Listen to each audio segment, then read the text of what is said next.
ہم نے ادب کے چکر میں قرآن پاک اتنا اونچا رکھ دیا کہ اب ہاتھ نہیں پہنچ رہا۔ نصیب کا لکھا مل کر رہتا ہے، کب، کہاں، کیسے، یہ سب میرا رب جانتا ہے۔ 3 لوگوں کو کبھی مت بھولنا، جس نے مشکل میں ساتھ دیا ہو، جس نے مشکل میں ساتھ چھوڑا ہو اور جس نے مشکل میں ڈالا ہو۔ جب تم اللہ کی چاہت پر سر جھکا دو گے، پھر وہ تمہاری چاہت کے لیے بھی کن کہہ دے گا۔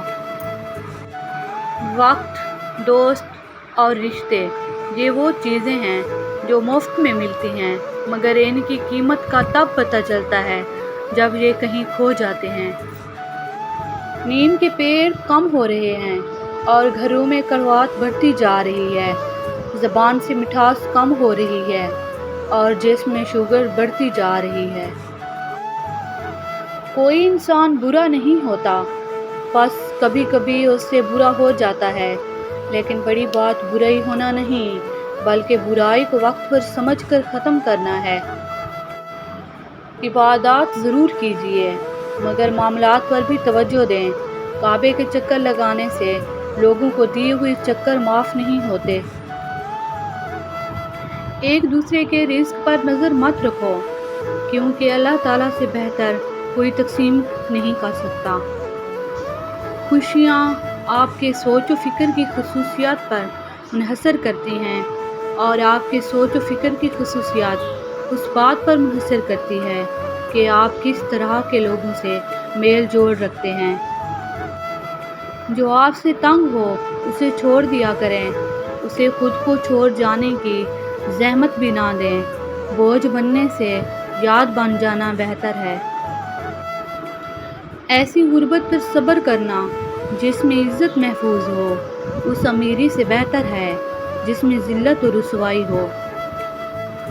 منزل انسان کے حوصلے آزماتی ہے، جھوٹے پردے آنکھوں سے ہٹاتی ہے۔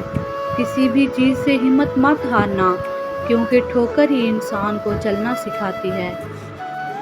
اپنوں کو جب کسی بات کا احساس دلانے کی نوبت آ جائے تو وہ اپنے نہیں رہتے۔ ہر انسان کے پاس 2 آپشن ہوتے ہیں، جیسی زندگی گزر رہی ہے گزارتا رہے، یا پھر ہمت کرے اور بدل ڈالے زندگی۔ کامیابی کا سفر آپ کی سوچوں سے شروع ہوتا ہے اور بعد میں آپ کی ساری دنیا بدل دیتا ہے۔ نصیحت کیجیے، مگر شرمندہ نہ کیجیے۔ مقصد دستک دینا ہوتا ہے، دروازہ توڑنا نہیں۔ اپنے دل و دماغ کو اس طرح تربیت دیں کہ وہ ہر چیز میں کچھ اچھا تلاش کرنے کی کوشش کرے۔ جس کے دل میں خوف خدا ہوگا، وہ جس جگہ بھی ہوگا اپنے کام میں دیانت دار ہوگا۔ انسان کی آدھی خوبصورتی اس کی زبان میں چھپی ہوئی ہے۔ مشورہ بہت سستا ہے، 1 سے مانگو 10 لوگ دیں گے، اور مدد مہنگی، 10 سے مانگو تو کوئی 1 دیتا ہے۔ کسی کے لیے سکھ ڈھونڈنے والے کی ذات پر سکھ آسمان سے برستے ہیں۔ جو وقت گزر گیا اس کو یاد کر کے کچھ اصول بنا لیں، جو وقت باقی رہ گیا ہے وہ بہتر ہو جائے گا۔ شام زندگی کی ہو یا دکھوں کی، آخر ڈھل ہی جاتی ہے۔ مومن پر قیامت کا دن گزارنا اس قدر آسان ہو جائے گا کہ دنیا میں جو وہ فرض نماز پڑھتا تھا اور اس وقت جو وقت گزارتا تھا اس کے گزرنے سے بھی آسان ہوگا۔ جو نصیب میں ہے وہ چل کر آئے گا، جو نہیں ہے وہ آ کر بھی چلا جائے گا۔